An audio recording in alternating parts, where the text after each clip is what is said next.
எல்லோருக்கும் வணக்கம். அட கொடுமையே, என்னத்த சொல்றதுனே தெரியல. பேசாம ஷேர் மார்க்கெட் விட்டே வெளியே போயிடலாமான்னு இருக்குன்னு ஒரு நண்பர் நொந்து போய் சொல்றாரு. ஏன் அப்படி நொந்து போய் சொல்றாரு? சிடிஎஸ்எல்னு ஒரு பங்கு இன்னைக்கு ஒரே நாள்ல 10% ஏறிட்டான். ஆனா இவன் சமீபத்தில் என்ன பண்ணிருக்கான்னு பாருங்க. ரிசல்ட் கொடுத்ததுக்கு அப்புறம் கீழே இறங்குற மாதிரி காமிச்சான். அதுக்கப்புறம் மறுபடியும் 21 days மூவிங் ஆவரேஜ் தாண்டவன் நான் ஸ்டாப்பா மேல் நோக்கி ஏறி இருக்கான். வெறும் ஒரே ஒரு மாசங்க. ஒரு மாசத்துல கீழே இருந்து கிட்டத்தட்ட 40% ஏறி வந்திருக்குங்க இந்த சிடிஎஸ்எல் அப்படின்ற பங்கு. முருகேசன் அப்படின்ற நண்பர் கடுப்பாயிட்டாரு. நான் சிடிஎஸ்எல்ல வித்து விட்டுட்டு போய் டிக்சன் ஒரு பங்கை வாங்கினேன். என்னத்த சொல்றேனே தெரியல. இவன் பாட்டுக்கு வித்ததுக்கு அப்புறம் இவன் எங்கேயோ போயிட்டான். ஆனா இந்த டிக்சன் தூங்குறான் அப்படின்ற மாதிரி சொல்லிட்டு இருக்காப்புல பாவம். நண்பர்களே, இன்னைக்கு சும்மா சொல்லக்கூடாது. நம்மளுடைய நிஃப்டி சூப்பர்பா தம்பி அப்படின்னு பாராட்டும்படியாக தான் அவன் காரியத்தை பண்ணியிருக்கான். அதாவது மிகவும் வீழ்ச்சி அடைந்திருந்த நிஃப்டி இண்டெக்ஸ் கடைசியில் மார்க்கெட்டே ஒரு மாதிரி ரெக்கவரி ஆகி வெறும் 34 பாயிண்ட் மைனஸ்னு க்ளோஸ் ஆயிருக்கான். இருந்தாலும் இது ஒரு பாடி சோடா, இவனுக்கு மரியாதை இல்லை என்பது போல இவன் இன்னுமே 10 days மூவிங் ஆவரேஜ் பிரைஸுக்கு கீழே தான் இருக்கான். இவன் என்னைக்கு இந்த 10 days மூவிங் ஆவரேஜ் தாண்டி வர்றானோ, அதே மாதிரி என்னைக்கு அந்த 25,000 அப்படின்ற அந்த மேஜிக் நம்பரை தாண்டி வரானோ அப்பதான் இவனுக்கு நாங்கள் மரியாதை கொடுப்போம் அப்படின்னு பல ட்ரேடர்கள் உட்கார்ந்துக்கிட்டு இருக்காங்க. அது வரைக்கும் இவனுக்கெல்லாம் மரியாதையே கிடையாது அப்படின்ற மாதிரி நிஃப்டியை பார்த்து சொல்லிக்கிட்டு இருக்காங்க. இருந்தாலும் இந்த தம்பி இன்னைக்கு அருமையான காரியத்தை பண்ணியிருக்காப்ல அப்படின்ற மாதிரி நிஃப்டி நல்ல ஒரு அருமையான ரெக்கவரி ஆனதான இன்னொரு 400-500 பாயிண்ட் ஏறி அந்த 25,000 தாண்டி இருந்தீங்கன்னா உன்னை எல்லாருமே வாயார பாராட்டியிருப்பாங்களே அப்படின்ற ஒரே ஒரு மனசுக்கு வேதனை. மற்றபடி இன்னைக்கு நல்ல வேலை பண்ணியிருக்கான். இருந்தாலும் அவனுக்கு உண்டான மரியாதை சபைக்கு இன்னும் வந்து சேரல. என்ன நிஃப்டி ஒரு புல் தடிக்கு பயில்வான். அவன் பாட்டுக்கு திடீர்னு ஒரு 300-400 பாயிண்ட் இறங்கினா கூட போர்ட்ஃபோலியோவில் பெரிய ஓட்டையை போட்டுட்டு போயிடுவான். நண்பர்களே, ரொம்ப முக்கியமான விஷயம். இது போன்ற தகவல் தான் சேர்த்து வைக்கக்கூடிய தகவல் அப்படின்னு நிறைய பேர் சொல்லிக்கிட்டு இருப்பாங்க. அதாவது இந்த வாரத்தில் முதல் நாள் அப்படின்றது முடிஞ்சிருக்கு. இன்னும் 4 நாட்கள் அப்படின்றது இருக்கு. அப்போ அடுத்தடுத்த நாட்களில் எது போன்ற பங்குகள் ஃபோக்கஸில் இருக்கு இன்னைக்கு நடந்த ஒரு நிகழ்வுனால அப்படின்றது ரொம்ப முக்கியமான விஷயம். ஒரு உதாரணத்துக்கு திங்கட்கிழமை அன்னைக்கு ஏதோ ஒரு காரணத்தினால மார்க்கெட்டில் பெரிய வாலட்டிலிட்டி இருக்கான்னு வச்சுங்களேன். அடுத்து வரக்கூடிய 4 நாட்கள் இதுக்குள்ளேயே கூட இருக்கலாம், அல்லது இதை உடச்சி மேலே போகலாம், அல்லது இது உடச்சி கீழே போகலாம், என்ன வேணாலும் பண்ணலாம். ஆனால் எது நடந்தாலுமே பெரிய மூவ்மெண்ட்டாக இருக்கும். உங்களுக்கு புரிஞ்சது இல்லை? அதாவது ஒரு பெரிய கேண்டில் அப்படின்றது ஒன்று விழுந்துருது. அதுக்குள்ளே ஆடுனாலும் சரி, அல்லது அதை உடச்சி மேலே போனாலும் சரி, அதை உடச்சி கீழே வந்தாலும் சரி, பெரிய மூவ்மெண்ட் அப்படின்றது பண்ணுவானோ. ஒரு உதாரணத்துக்கு சிடிஎஸ்எல் அப்படின்ற ஒரு பங்கு நேரம் கம்மியாக இருப்பதால் டக்குன்னு நான் மூவ்மெண்ட்டில் போய்கிட்டே இருக்கேன். ஸோ சிடிஎஸ்எல் அப்படின்ற பங்கு நீ அடுத்தடுத்த 4 நாட்களில் என்ன பண்ணுவான்? மேலையா, உள்ளையா, கீழையா? ஆனால் எதை பண்ணாலும் ஏதாவது ஒரு பெரிய மூவ்மெண்ட்டாக பண்ணுவானா அப்படின்ற மாதிரி சில பேர் பார்த்துக்கிட்டு இருக்காங்க. அதே மாதிரி தான் எஸ் பேங்க். அவன் இதுக்கு முன்னாடி இப்படி தான் ஒரு பெரிய கேண்டிலாக போட்டால் சில நாட்கள், ஒரு மாதம், கிட்டத்தட்ட ஒரு மாதம் கழித்து பார்க்கும்பொழுது அவன் பாட்டுக்கு இப்படி கொஞ்சம் ஒரு 10% மேலே ஏறி இருக்கான். இப்போ மறுபடியும் புதிதாக இந்த வாரத்துக்கு இப்படி ஒரு பெரிய மூவ்மெண்ட் அப்படின்னு காமிச்சிருக்கான்னா அப்போ அடுத்தடுத்த நாட்களில் என்ன பண்ண போகிறான்? இன்னும் சில பங்குகள் இருக்கான். இந்த union bank, Indian bank, Paytm போன்ற பல்வேறு பங்குகள் இருக்கு. எல்லாருமே இந்த வாரத்தில் முதல் நாளே இப்படி மூவ்மெண்ட் காமிச்சிருக்கான். அப்போ அடுத்த நாட்களில் என்ன பண்ண போறான்? சைட்வேஸ்குள்ள இருக்க போறானா இல்லை எப்படி இருக்கு இருந்தாலும் சரி, அடுத்தடுத்த நாட்களில் இவனுக்கு என்ன ஆக போறான்னு 4 நாட்கள்னு பார்க்கறதுக்கு எஃப்என்டோ செக்மெண்ட்ல ரொம்ப சுவாரஸ்யமாக ட்ரேடர்கள் பார்த்துக்கிட்டு இருக்காங்க. இன்னுமே எஃப்என்டோல இல்லாத முன்னணி பங்குகள், ஒரு உதாரணத்துக்கு இந்த கரூர் வைசிய பேங்க், இனி அடுத்த 4 நாட்களில் இவன் என்ன பண்ண போறான்? உள்ளேயே உட்கார்ந்துருக்க போறானா இல்லை என்ன பண்ண போறான் அப்படின்னு பார்க்குறாங்க. பேங்க் ஆஃப் மகாராஷ்டிரா அப்படின்ற ஒரு பங்கு, அதே மாதிரி ஜேஎம் ஃபினான்ஷியல் அப்படின்ற பங்குமே இன்னைக்கு ஒரு மிகப்பெரிய ஒரு மூவ்மெண்ட் காமிச்சிருக்கான். இதில் நிறைய பங்குகள் பார்த்தீங்கன்னா பேங்க் சம்பந்தப்பட்ட பங்குகள் தான் இருக்கு. ஏதோ ஒரு முடிவில் இருப்பான் போல. இந்த வாரத்தில் ஆர்பிஐ பாலிசியினுடைய மீட்டிங் அவுட்கம் வருது. அதனால பேங்குகள்லாம் ஒரு மாதிரி இந்த வாரத்தினுடைய முதல் நாளே ஆடிட்டானுங்க. அதுக்கப்புறம் கேஃபின்டெக் அப்படின்ற ஒரு பங்கு, அவனு இந்த மாதிரி ஆடிக்கிட்டு இருக்கான். அப்போ இந்த ட்ரேடர்கள்லாம் என்ன நினைச்சிட்டு இருப்பாங்கன்னா, இதை வைத்து கொண்டு இருக்கக்கூடிய ட்ரேடர்கள் அப்போ அடுத்தடுத்த நாட்களில் நம்மளுக்கு ஏதாவது பெருசாக ஏதாவது சங்குத போகிறாங்களா, இல்லை மகிழ்ச்சியில் ஆழ்த்த போகிறாங்களா, இல்லை நடுவுலையே இருக்க போகிறானா அப்படின்னு ரொம்ப முக்கியமாக கூர்ந்து கவனிச்சுக்கிட்டு இருக்காங்க ட்ரேடர்கள்லாம். நண்பர்கள், இந்த வெல்ஸ்பன் லிவிங் அப்படின்ற ஒரு நிறுவனம், அவனுடைய ரிசல்ட் சமீபத்தில் என்ன அப்படின்னு பார்த்தீங்கன்னாக்கா 133 கோடி லாபம்னு போன குவார்ட்டரை விட அதிகமாக ரிப்போர்ட் பண்ணியிருக்கான். ஆனால் ஸ்டாக் மார்க்கெட்ல இவனை அடி வச்சு செஞ்சு விட்டாங்க வில்ஸ்பன் லிவிங் அப்படின்றது. சமீபத்தில் ரிசல்ட் வந்த சமயத்தில் இது பெருசாக இறங்கிடுச்சு. இங்கே தான் ஒரு த்ரில்லிங்கான சம்பவம். இதுக்கு முன்னாடி ஒரு மிகப்பெரிய ஒரு வாலட்டிலிட்டி அப்படின்றது இருந்தது, அதுக்குள்ளேயே ஆடிக்கிட்டு இருந்தான். இப்போ எப்படி பாம்பு ஒரு சட்டையை தன்னுடைய சட்டையை உரித்து விட்டு புது சட்டையை போட்டுக்கிட்ட மாதிரி அந்த ஒரு மிகப்பெரிய ஒரு வாலட்டிலிட்டி அப்படின்றது ஒரு மாதத்துக்கு முன்னாடி நடந்ததை மாற்றிக்கிட்டு இப்போ மறுபடியும் ஒரு புது லெவல் புது வாலட்டிலிட்டி அப்படின்றது கொண்டு வந்திருக்கான். ட்ரேடர்கள்லாம் இப்போ உன்னிப்பாக பார்த்துக்கிட்டு இருக்காங்க. மேலேருந்து கீழே இறங்குனியே அது மாதிரி கீழே இருந்து மேலே ஏறி நீ பண்ண தப்ப சரி செய் அப்படின்ற மாதிரி இந்த வெல்ஸ்பன் லிவிங்கை பார்த்துக்கிட்டு பல ட்ரேடர்கள் அடுத்தது என்ன நடக்கும் அப்படின்னு பார்த்துக்கிட்டு இருக்காங்க. நண்பர்களே, இன்னைக்கு ரொம்பவே துக்ககரமான சம்பவம். நிறைய பங்குகள் 8%, 10% பக்கம் அப்படின்ற மாதிரி இறங்கியிருந்தான். அதில் பார்த்தோம்னா இந்த நிவா பூப்பா, செயில் லைஃப், ஐநாக்ஸ் விண்டுன்னு சமீபத்திய இறக்கத்தில் இருக்குது சில பங்குகள்.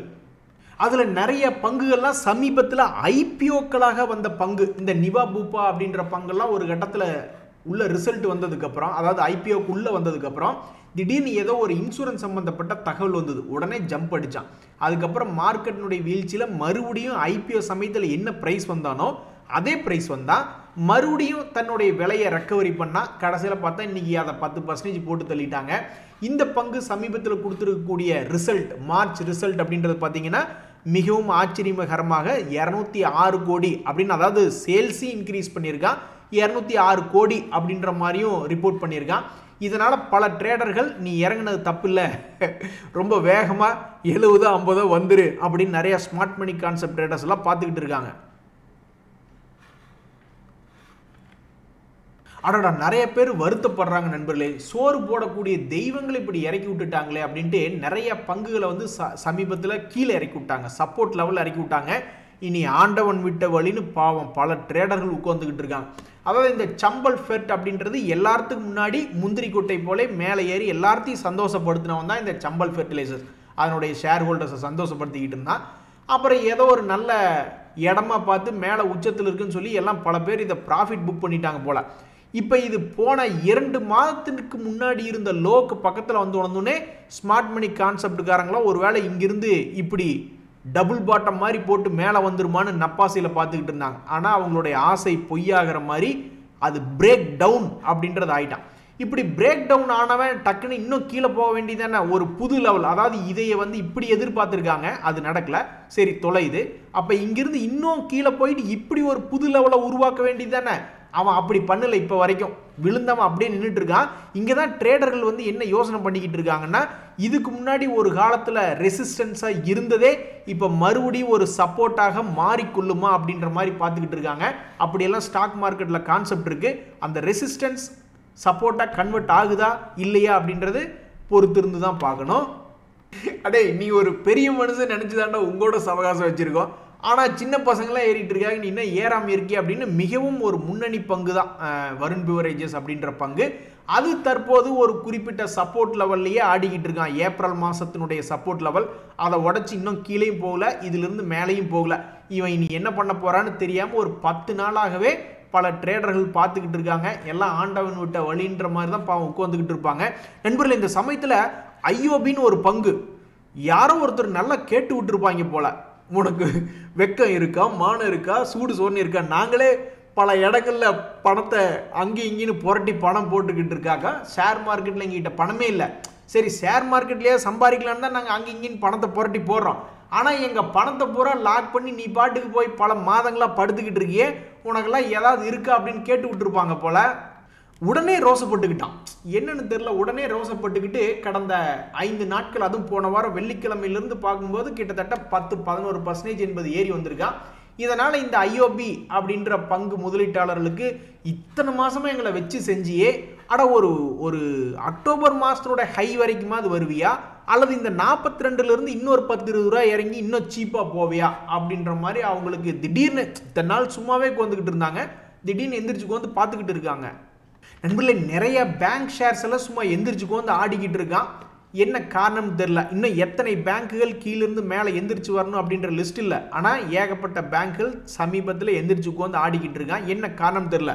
மோஸ்ட்லி இந்த ஆர்பிஐனுடைய பாலிசி மீட்டிங் வரப்போகுது வர இந்த வாரத்தில். மேபி அதுக்காக இவங்கெல்லாம் திடீர்னு சுறுசுறுப்பாகிறாங்களா என்னன்னு தெரியல. அந்த நியூஸ் வந்ததுக்கப்புறம் சுறுசுறுப்பானா நம்மளுக்கு ரொம்ப சந்தோஷமா இருக்கும். ஆனால் அவங்க என்ன பேச போகிறாங்கன்னே தெரியல. ஆனால் அதுக்குள்ளே இவங்கெல்லாம் எந்திரிச்சுக்கு வந்து ஆடிட்டு இருக்காங்க. அந்த வகையில் இந்த மகாராஷ்டிரா பேங்க் அப்படின்றது எவ்வளவு தூரம் கீழே இருந்து ரெக்கவரி ஆகி மேலே வந்திருக்கு. அதில் பாருங்க, அவன் கீழிருந்து கிட்டத்தட்ட 40% ரெக்கவரி ஆயிருக்கான். இப்படி ரெக்கவரி ஆயிருக்கிறது எந்த லெவல்னு பார்த்தீங்கன்னா, போன வருஷத்தினுடைய நவம்பர் மாதம், அதாவது சென்டர் பாயிண்ட்ல இப்போ வந்து உட்காந்துருக்கான். ஸோ கீழே என்ட்ரானவங்களையெல்லாம் காப்பாற்றி விட்டு லாபத்தில் வச்சிருக்கான். ஆனால் மேலே என்ட்ரானவங்களுக்கெல்லாம் இன்னும் சந்தோஷம் வராமல் கரெக்டாக சென்டர் பாயிண்டில் நஷ்டத்தை மட்டும் குறைச்சி விட்டுருக்கான். இனி அடுத்தடுத்த நாட்களில் இவன் என்ன பண்ண போகிறான் அப்படின்னு தெரியல, பேங்க் ஆஃப் மகாராஷ்டிரா அப்படின்றது. அதனால தான் பல பேர் என்ன பண்ணுறாங்கன்னா, எஸ்ஐபி முறையில் முதலீடு பண்ணுறாங்க. அது எப்போ இறங்கும் எப்போ ஏறுன்னு யாருக்கும் தெரியாது. அதனால தான் இந்த எஸ்ஐபி கான்செப்ட் போன்றவைகள்லாம் மார்க்கெட்டில் இன்னும் முதலிடத்தில் இருக்குது. வேறு எந்த ஸ்ட்ராட்டஜியுமே இது வரைக்கும் எஸ்ஐபி அசைச்சிக்கிட்டதே இல்லை. அதே மாதிரி கரூர் வைசியா அப்படின்ற பங்கு, அவன் பயங்கரமான ஒரு சாதனை பண்ணியிருக்கான். இன்னைக்கு ஒரே நாளில் 7% ஏறி டாப் கெய்னர் லிஸ்ட்டில் இவனு ஒருத்தனை வந்திருக்கான். அது மட்டும் இல்லாமல் இந்த வருஷத்தினுடைய உச்சிக்கு திரும்பி வந்திருக்கான் பாருங்க. 240 ரூபா ரேஞ்சில் இருந்தெல்லாம் கிட்டத்தட்ட 170 ரூபா ரேஞ்ச் வரைக்கும்லாம் கீழே போயிருக்கான். போயிட்டு இவனுடைய சாதனை என்ன, நீ பண்ண இந்த வருஷத்தில் என்னையா நீ சாதனை பண்ண அப்படின்னாக்கா, நான் கீழே போய் பல பேர்த்த பயமுறுத்திக்கிட்டு இருந்தேன். இப்போ பார்த்தீங்கன்னாக்கா மறுபடியும் இந்த வருடத்தினுடைய இந்த வருஷம் ஸ்டார்டிங்லேருந்து பார்த்தீங்கன்னாக்கா பழைய ஹையே நான் திரும்பி வந்திருக்கேன். இதுவல்லவா ஒரு சாதனை அப்படின்ற மாதிரி சொல்லிக்கிட்டு இருக்கான். இதனால் பல பேர் இந்த கரூர் வைசியா பேங்க் ஷேர் ப்ரைஸை பார்த்து, பரவாயில்ல நீ ஒரு நல்ல வேலை பண்ணியிருக்க, இருந்தாலும் நீ பண்ண வேண்டிய வேலை இன்னொன்று பாக்கி இருக்குது. என்ன அப்படின்னா, இந்த ஒரு வருஷத்தினுடைய ஹை வந்து 246 பக்கத்துலலாம் போயிருக்க, அதையும் தாண்டிட்டீங்கன்னா நீ ஒரு கில்லாடி தான் அப்படின்ற மாதிரி சொல்லிக்கிட்டு இருக்காங்க. இந்த சமயத்தில் இந்த கரூர் வைசியா பேங்க் அப்படின்ற பங்கு ஒரு டிவிடெண்ட் கொடுக்கக்கூடிய பங்காகவும், பெரிய அளவில் சில பேங்க்கெல்லாம் வந்து நல்லா 2%, 3%லாம் டிவிடெண்ட் கொடுக்குறான். பட் இருந்தாலும் இவன் 1% டிவிடெண்ட் ஈல்ட் என்பது காமிச்சிக்கிட்டு இருக்கு. ஸோ நல்ல டிவிடெண்ட் கொடுத்து கொண்டு இருக்கக்கூடிய பங்கு. சமீபத்தினுடைய குவார்டர்லி ரிசல்ட்டில் போன குவார்ட்டரோடவும் அதிகமாக லாபம் செஞ்சு கொடுத்த பங்கு. சமீபத்தில் 52 வீக் ஹை பக்கத்தில் திரும்பி வந்ததில் தகுதியானவன் தான், அதில் எந்த விதமான சந்தேகம் இல்லை அப்படின்ற மாதிரி ஷேர் மார்க்கெட்டில் ஒவ்வொருத்தருக்கும் ஒரு லாஜிக் இருக்கும். அந்த லாஜிக்குமே இந்த ஷேர் மார்க்கெட் ப்ரைஸு இன்றைக்கி ரெண்டும் ஒன்றோடு ஒன்று இணைஞ்சிருச்சு. சில ஸ்டாக்ஸ்லாம் நல்லா லாபம் பண்ணிக்கிட்டு இருப்பான். ரிலையன்ஸே ஒரு காலத்தில் கீழே மண்ணை கவி படுத்திருந்தான், அதுக்கப்புறம் மேல் நோக்கி ஏறி வந்தான். அது மாதிரி அட கடவுளே, ஷேர் மார்க்கெட்டில் சின்ன சின்ன கம்பெனி வச்சிருக்கிறவன்லாம் சந்தோஷமாக இருக்கான். நாங்கள் எவ்வளவு பெரிய கம்பெனி, இந்த கம்பெனி வச்சிருக்கிற எங்களுக்கு சந்தோஷம் இல்லையே அப்படின்னு இந்த ஐடிசி வச்சிருக்கக்கூடிய சில ஷேர் ஹோல்டர்ஸ் எல்லாம் வந்து ரொம்ப வருத்தப்படுறாங்க. ஏன்னா மிகப்பெரிய அளவில் முதலீடெல்லாம் பண்ணியிருப்பாங்க. இப்போ தான் ஒரு முக்கியமான தகவல் என்ன அப்படின்னு பார்த்தீங்கன்னாக்கா, இந்த பங்கு நல்லா தான் இருந்தான். டெக்னிக்கலி ஒரு மிக முக்கியமான இடத்த தாண்டி போகிற மாதிரிலாம் காமிச்சிக்கிட்டு தான் இருந்தான். திடீர்னு ஒரு தகவல், மிகப்பெரிய ஒரு தகவல், அவங்களில் ஒரு ப்ரொமோட்டர் வந்து சில ஹோல்டிங் விற்கிறாங்க அப்படின்ற ஒரு தகவல் வந்தது. அந்த தகவல் மட்டுமா, 7 ரூபா 85 பைசா டிவிடெண்டும் அதுக்குண்டான எக்ஸ்டேட்டு அந்த சமயத்தில் வந்தது. ரெண்டையும் கணக்கு பண்ணி கிட்டத்தட்ட மேலே 434 ரூபா பக்கத்தில் இருந்தவன் டொபக்குன்னு கீழே இறக்கி விட்டுட்டு இப்போ 419 ரூபாய்னு ட்ரேட் ஆகிட்டு இருக்கான். இதனால் நிறைய பேர் என்ன யோசிச்சுட்டு இருக்காங்கன்னா, இப்படி தொப்புன்னு கீழே விழுந்தில்ல, ஒரு கேப் ஒன்று கிரியேட் ஆகிருக்குல்ல, அந்த கேப்பையாவது வந்து ஃபில்அப் பண்ணி விடியா ப்ளீஸ் அப்படின்ற மாதிரி நிறைய பேர் பாவம் வேண்டி கேட்டுக்கிட்டு இருக்காங்க. ஏன்னா மார்க்கெட்டில் பல சில்வண்டுகள்லாம் பறந்துக்கிட்டு இருக்குது. ஆனால் பெரிய ஆள் ஐடிசி இப்படி இருக்கிறது நியாயமா அப்படின்னு பாவம் ரொம்ப ஃபீல் பண்ணிக்கிட்டு இருக்காங்க. நண்பர்களே, சமீபத்தில் ஏறாத ஒரு செக்டராக ரியல் எஸ்டேட் செக்டர் இருந்தது. என்ன காரணம்னு தெரியல, திடீர்னு பொருளாதாரம் ஏதாவது மந்த நிலையா என்னன்னு தெரியல, ரியல் எஸ்டேட் கம்பெனிஸ்லாம் ஏறாமல் இருந்தது. ஆனாலும் அவங்க பெரிய பெரிய டீல், பெங்களூரில் பார்த்தா 3000 கோடி 6000 கோடி அப்படின்ற மாதிரிலாம் நிறைய பெரிய பெரிய டீல் வந்துட்டு இருந்தது. ஸ்டாக் ப்ரைஸஸ் எல்லாம் ஏறல. இன்றைக்கி என்ன நினச்சானுங்களோ தெரியல, சில ரியல் எஸ்டேட் கம்பெனிஸ் எல்லாம் ஏற்றி விட்டானுங்க. பிரிகேட் என்டர்பிரைசஸ்னு ஒன்று, அவன் சமீபத்தில் அப்படியே நொண்டி அடிச்சுக்கிட்டே இருந்தான் 1000 ரூபா ரேஞ்சில். அப்புறம் அவனுடைய பழைய ஹையை இப்போ ஒரு மாதிரி தாண்டியிருக்கான். நல்லவனுக்கு காலம் இல்லை அப்படின்ற மாதிரி கொண்ட கொள்கையில் மட்டும் உறுதியாக இருக்கணும். லாபம் செய்யக்கூடிய கம்பெனி மட்டும்தான் போர்ட்ஃபோலியோவில் இருக்கணும் அப்படின்னு. இருந்தாலும் மார்க்கெட்டில் வந்து நல்லவனுக்கு காலம் இல்லைன்னு சில வேலையில் பண்ணி விட்டுருவான். இந்த டிபி ரியாலிட்டி அப்படின்றது ஒரு ரியாலிட்டி நிறுவனம் தான். ஆனால் அவனுடைய குவார்ட்டர்லி ரிசல்ட் எல்லாம் பார்த்தோம்னா, சமீபத்தினுடைய குவார்ட்டர்லி ரிசல்ட் 1 கோடி நஷ்டத்தை பண்ணி விட்டுருக்கான். ஆனால் இவன் பண்ணியிருக்கிற வேலை என்ன தெரியுங்களா? இங்கே பாருங்க, சார்ட்டில் வந்து 52 வீக் லோ பக்கத்தில் இருந்தவன் திரும்பி 52 வீக் ஹை பக்கத்தில் வந்திருக்கான். நல்லவனுக்கு காலம் இல்லை அப்படின்ற மாதிரி எத்தனையோ லாபம் செய்யக்கூடிய ரியல் எஸ்டேட் கம்பெனிஸ் கீழே படுத்து கிடக்கிறான். இவன் 52 வீக் ஹையே வந்துட்டான்.